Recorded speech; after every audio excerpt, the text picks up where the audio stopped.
no tengo el papelito, entonces estaba buscándolo en el celular. Bueno, pues podemos leer. Sí, ya lo encontré, pero... Sí. ¿Qué está por ahí, Tai? Ya está por acá, ¿No? Tai. Sí, está por acá. ¿Hola? ¿No? Hola, ¿cómo Sí, andan? ¿qué haces? Está, viste que estaba. ¿Cómo andás? ¿Cómo te va, Tai?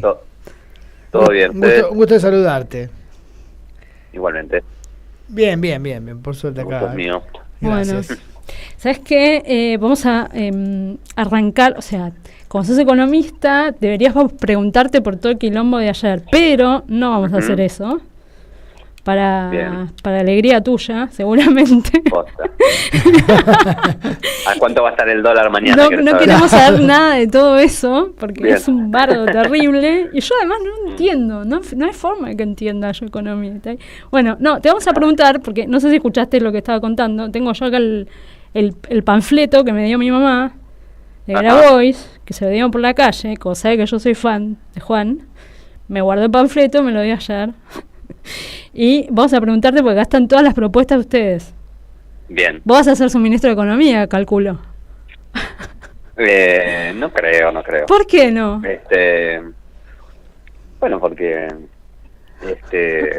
no tengo idea en realidad, veremos, falta mucho para eso. Claro. Hay otros economistas creo que más ¿Ah, sí? más preparados. Bueno, Sí, pero vas a ser parte de los asesores, del equipo. Voy seguramente. a ser parte de... ¿Alguna cuchara meterás? Sí, soy parte del espacio político, bueno, que se llama Frente Patria Grande, que es el que promueve, o sea, mejor dicho, es el que milito yo, el que milita Juan hace muchos años, y es actualmente el que promueve la candidatura o la precandidatura presidencial de Juan, dentro del Frente de Todos, ¿no? Dentro del Frente de Todos. Para mí es importante señalar y argumentar que, además de que considero que Juan es una persona que hace un aporte muy importante a la diversidad frente de todos, que tiene una serie de ideas y de valores que creo que sobresalen hoy en la política argentina, pero además de todo, es de las cosas buenas de Juan, que podemos hablar un rato si quieren, me parece que es importante ver que lo más inteligente para el Frente de Todos en este contexto político es hacer unas primarias en donde se exprese la diversidad política y ideológica del Frente de Todos.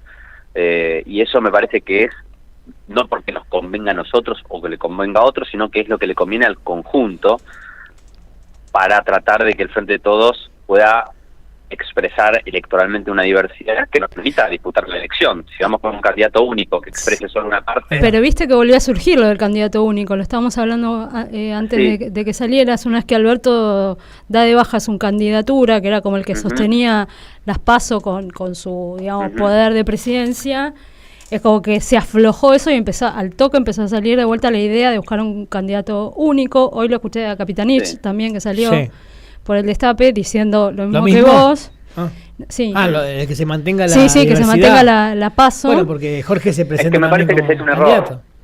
Pero no tiene que ver con el tema de los que aspiran a ser candidatos. Para mí es la discusión. Primero es qué le conviene al Frente de Todos. En una elección en donde hay un sector importante de los que votaron al Frente de Todos que están decepcionados, que están desilusionados. Hay unas PASO que aparentan ser bastante competitivas del lado de Juntos por el Cambio. Bueno, ¿qué le conviene al Frente de Todos? Y es difícil encontrar una candidatura que sintetice a la diversidad del Frente de Todos. A mí no se me ocurre quién, salvo que sea Cristina. Ahí, digamos, el único escenario donde coincido en que no tiene demasiado sentido hacer una PASO en que la candidatura sea Cristina. Pero si no es Cristina, lo más lógico es que el Frente de Todos... ¿Y qué pasa si sale un candidato único con ustedes? Si el candidato único... Bueno, si es Juan, bueno... Si es Juan, vamos todos con Juan. Más bien. Me gusta. Será... Festejaremos. Juan, pero para nosotros es un error. Nosotros...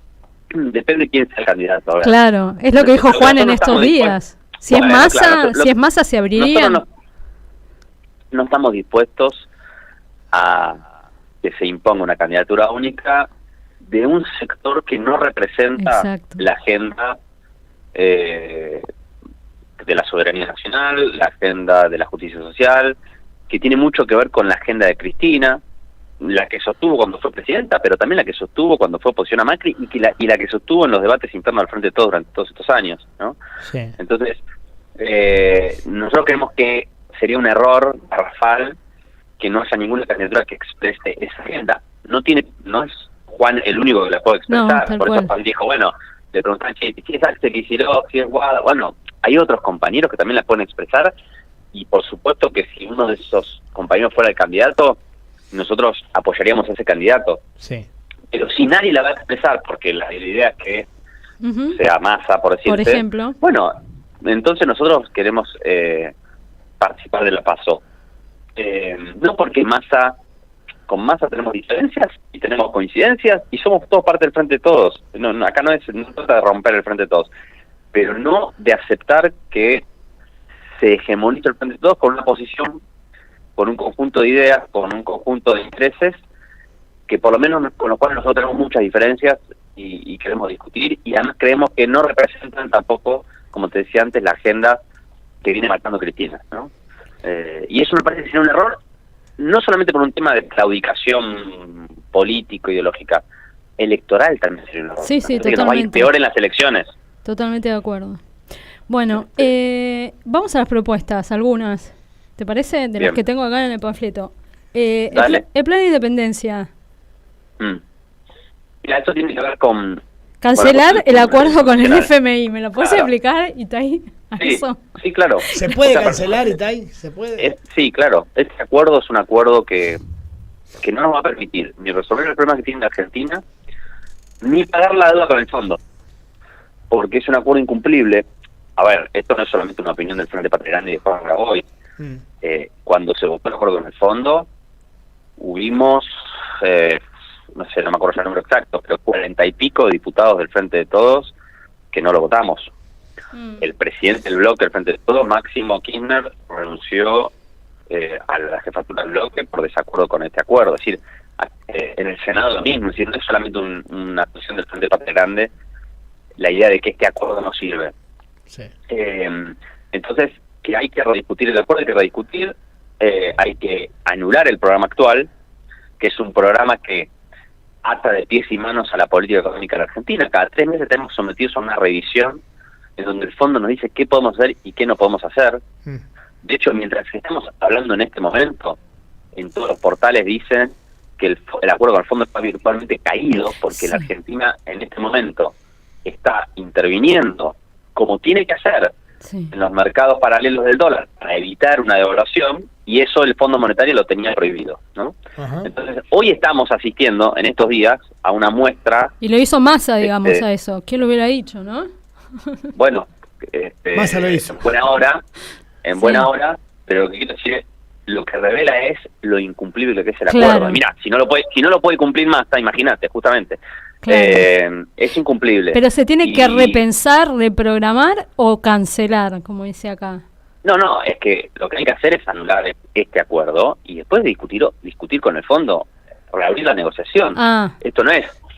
Bueno, es lo que se tendría que haber hecho en su momento, que es negociar en otras condiciones. El punto de partida para negociar es esta deuda que contrajo Macri, así como está, no es pagable.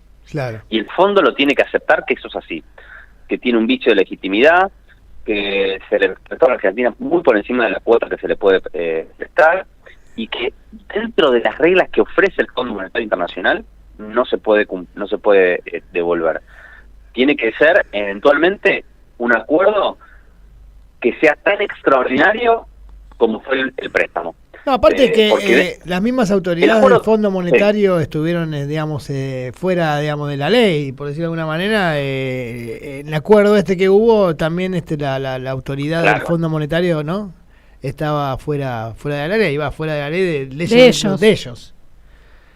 Exactamente. Es ilegítimo de los lados. Sí. Absolutamente. Y no solamente ilegítimo en el momento en que se otorgó el crédito, por el monto, por la forma en que se hizo, sino en todo el proceso posterior, porque vieron la famosa cláusula esta del estatuto del fondo que dice que el fondo no le puede prestar plata a un país para que la use para la fuga de capitales. Sí. Bueno, eso no es solamente el momento en que el FMI le aprueba el acuerdo a la Argentina, sino que el fondo tiene la obligación de monitorear después que efectivamente el dinero no se use para eso. Y el fondo, a pesar de que la Argentina la estaba usando para eso, le seguía girando el dinero.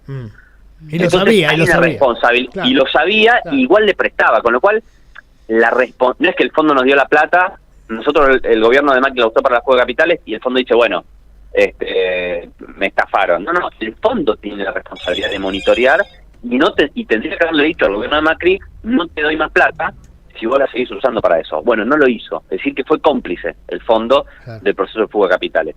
Entonces tiene que hacerse cargo de esa responsabilidad.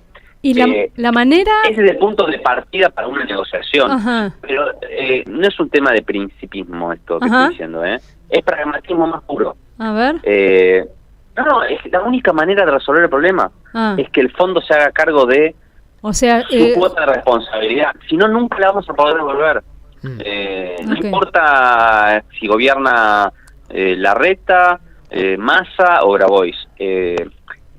No hay otra forma de resolver semejante deuda que no sea sobre la base de un reconocimiento de que acá el fondo es corresponsable y se tiene que hacer cargo. ¿Y qué significa que se haga cargo? Bueno, que haga una quita sobre el monto, que permita un acuerdo que salga de las reglas tradicionales del fondo, que dice que no se puede pagar más de 10 años. Bueno, distintas cuestiones, ya nos metemos para un interno más técnico y más bodrio. Pero la idea no sería que no se pague o desconocer, sino renegociarlo. Claro, lo que pasa es que cuando vos renegociás con firmeza, también puede pasar que del otro lado te digan que no, acordar. Claro. Bueno, y entonces ahí uno tiene que tener un plan. ¿Qué hacemos? Es decir, si vos no tenés un plan para que el fondo te diga que no, vas a terminar firmando cualquier cosa. Estás diciendo que sí de entrada, digamos. A todo. Claro. Entonces vas a firmar lo que sea. ¿Qué es lo que pasó? Entonces, nosotros tenemos que tener un plan, no porque querramos el default, sino porque frente a la intransigencia del Fondo Monetario tenemos que decir, bueno, ¿y qué hacemos? Y eso es el plan de independencia. ¿Y ahí qué sería? ¿Default? Bueno, lo que pasa es que técnicamente no existe el default con el Fondo Monetario, porque a diferencia de los acreedores privados, entonces entras en una situación de mora. El problema es que haces mientras.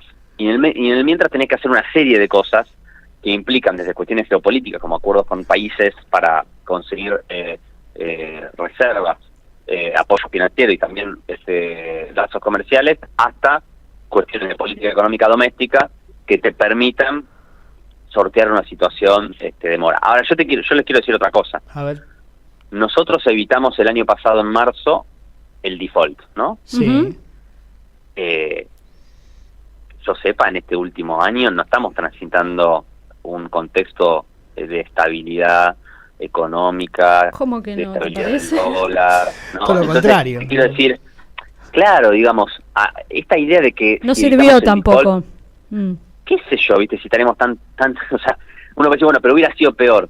Bueno, estamos eligiendo entre Guatemala y Guatepeor. Claro. La realidad es que el acuerdo con el fondo, la única realidad, la única verdad que es la realidad, es que el acuerdo con el fondo no generó la estabilidad macroeconómica que se prometió.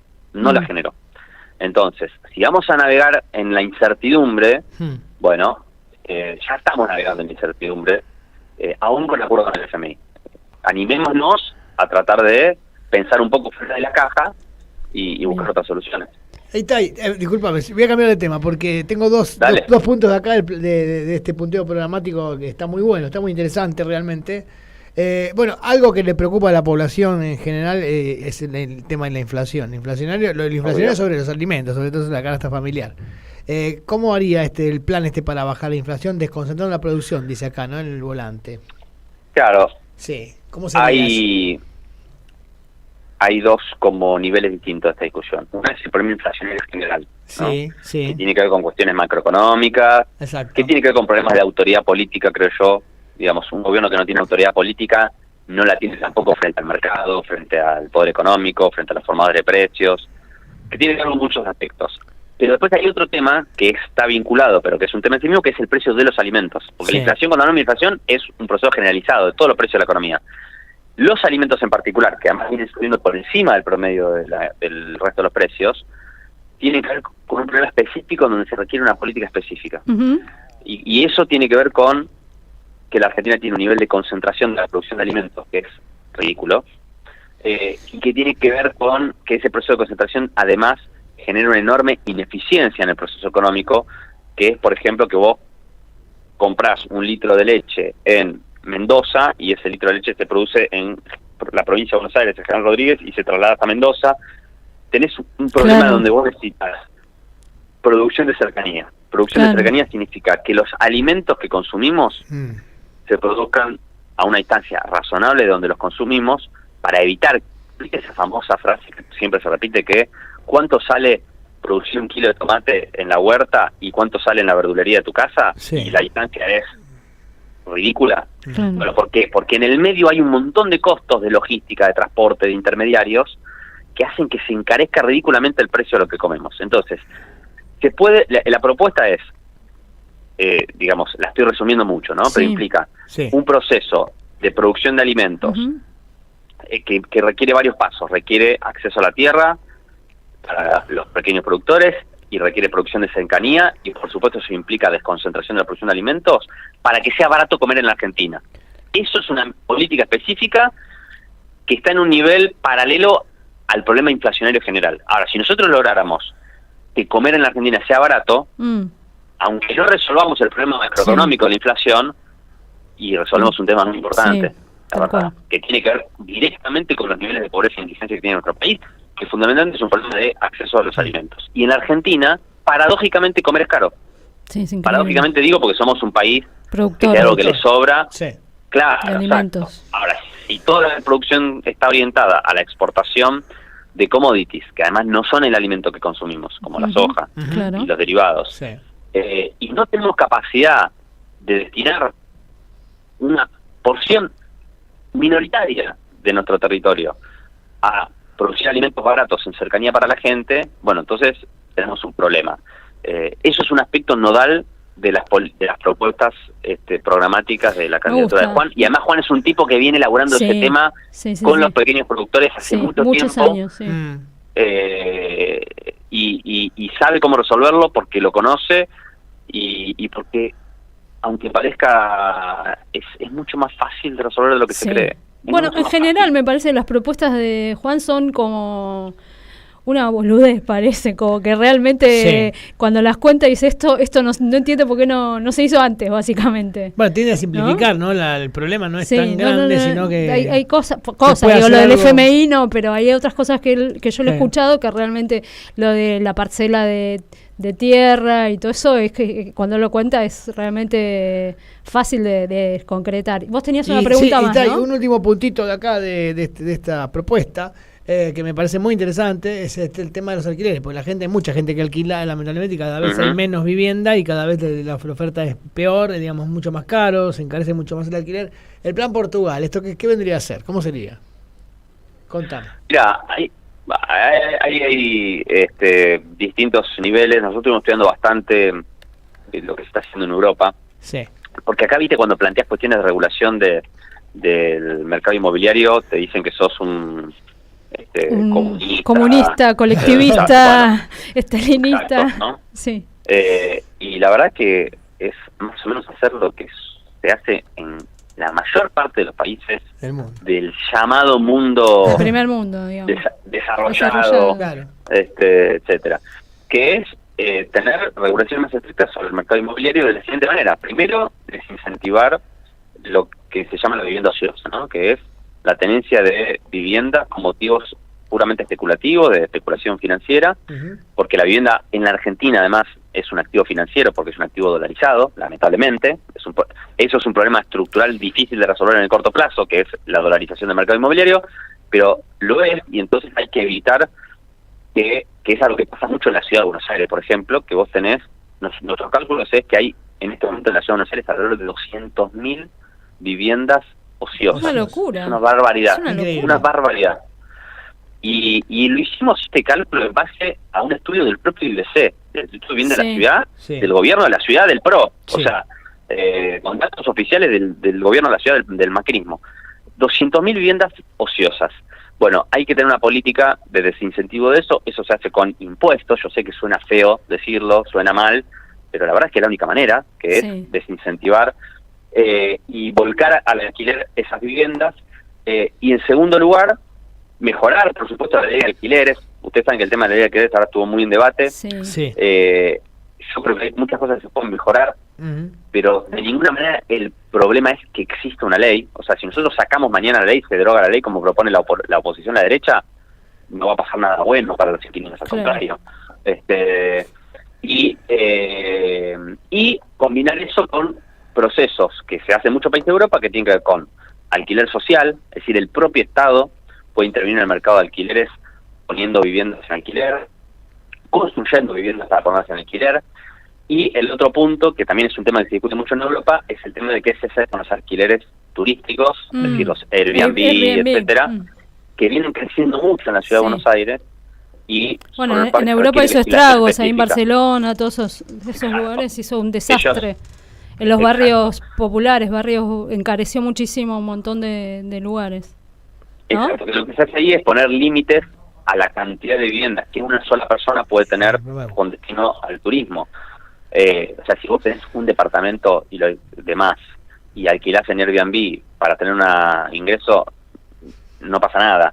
Claro. Si vos tenés una vivienda de más porque la heredaste de tu abuela y la alquilás y tenés una renta extraordinaria, no pasa nada. El problema no son las familias de clase media que tienen una propiedad, 2 o 3. Claro. El problema son que hay que tienen 50 empresas. Sí, exacto, sí. Que tienen multipropietarios, decenas, centenas de propiedades, y esos son los que mueven el mercado. Bueno, acá no tenemos la familia de clase media que heredó un departamentito. Juan, Itay, perdón, yo estaba hablando con Juan. Estuvimos hablando toda la mañana, toda la hora de Juan. Claro, estuvimos hablando toda la hora de Juan. Itay, querido, muy claro los conceptos, todo, y la verdad es que es muy interesante todo. Sí. Bueno, ya nos está corriendo, está Hugo Ullman acá entrando ya. Síganlo por Instagram, Itay, que está buenísimo, las historias que sube, los reels que sube, que son muy bien hechos. Perfecto. Diría yo. Bueno, muchas gracias. Bueno, gracias por el chivo.